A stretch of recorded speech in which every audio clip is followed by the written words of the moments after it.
আসসালামু আলাইকুম, কেমন আছেন সবাই? আপনারা দেখছেন Maisha aviary and pet info. সাথে আছি আমি মাইশা হাসান। ককাটোদের জন্য সেরা খেলনাগুলো এমন হতে পারে যা তাদের মানসিক এবং শারীরিকভাবে উদ্দীপিত রাখে। আমি আজকে আপনাদের সাথে আলোচনা করব কাকাতুয়াদের জন্য বেস্ট যে খেলনাগুলো সেগুলো নিয়ে। তো চলুন ইন্ট্রো দেখে ভিডিও শুরু করি।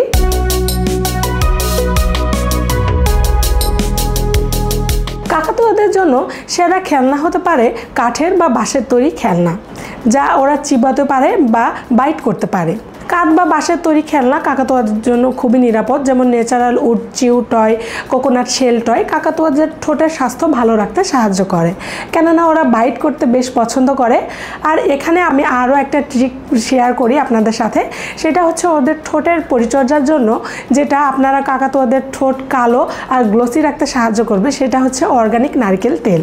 ওদের ঠোঁট এবং পায়ে যদি আপনি অর্গানিক নারকেল তেল ইউজ করেন বা ওর ঠোঁটে মালিশ করে দেন, তাহলে ওর ঠোঁটে যে সাদা সাদা অংশটা হয় সেটা হবে না, ঠোঁট চকচক করবে।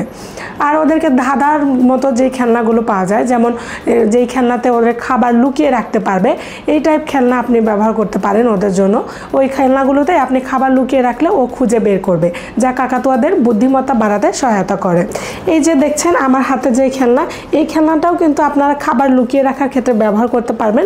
এখানে খাবার রাখলে ও এখান থেকে খুঁজে খাবার বের করে খেতে পারবে। ঝুলন্ত খেলনা বা হ্যাঙ্গিং টয়স, দড়ি, কাঠ বা প্লাস্টিকের তৈরি খেলনা হতে পারে, তবে প্লাস্টিকের তৈরি খেলনা না দেওয়াই ভালো, যেহেতু ওরা এই খেলনাগুলো বাইট করবে, আর খেলনাগুলো বাইট করলে হয়তো প্লাস্টিক ওদের পেটের মধ্যে যাওয়ার সম্ভাবনা থাকে। আমরা পাটের দড়ির খেলনা ওদের জন্য ব্যবহার করতে পারি, যা পরিবেশ বান্ধব। আর দড়ি দিয়ে মইয়ের মতো ঝুলিয়ে দিলে ওরা ওই দড়ির মাধ্যমে এক জায়গা থেকে আরেক জায়গায় বা খাঁচার এক পাশ থেকে আরেক পাশে যেতে পারবে, যা কাকাতুয়াদের চলাফেরা বা ব্যায়ামের জন্য খুবই ভালো। যদিও আমার কাছে এখন এরকম মইয়ের ধরনের কোনো খেলনা নেই, তবে আমি ওকে বানিয়ে দেবো খুব শীঘ্রই। আয়না খেলনা, কাকাতুয়ারা যখন একাকিত্ব ফিল করে তখন ওরা আয়না দেখতে পছন্দ করে, তবে এটা বেশি না দেওয়াই ভালো। সঙ্গীত বা শব্দ তৈরি করে এমন খেলনা, ঘন্টা বাজানোর মতন খেলনা, বেল টয়, এই ধরনের খেলনা আপনারা দিতে পারেন, যেটা কাকাতুয়াদের শ্রবণ ইন্দ্রিয়কে সক্রিয় রাখে। এই খেলনা দেখলে আপনারা বুঝতে পারবেন এই খেলনাতে আমি একটা বেল লাগিয়ে দিয়েছি। ও যখন এই খেলনা দিয়ে খেলবে বা চাবাবে তখন এই বেলটা বাজতে শুরু করবে। সুন্দর না? আপনার কাকাতুয়াদের ব্যক্তিত্ব এবং আগ্রহ অনুযায়ী খেলনা বাছাই করা সবচেয়ে ভালো। খেলনা নিরাপদ এবং টক্সিক মুক্ত উপাদান দিয়ে তৈরি কিনা সেটা অবশ্যই দেখে নেওয়া উচিত। আজকের ভিডিওটি এ পর্যন্তই। ভিডিওটি ভালো লাগলে লাইক করুন, আমার চ্যানেলটি সাবস্ক্রাইব করুন। পরবর্তীতে কোন বিষয়ের উপর ভিডিও দেখতে চান তা অবশ্যই কমেন্টে জানান।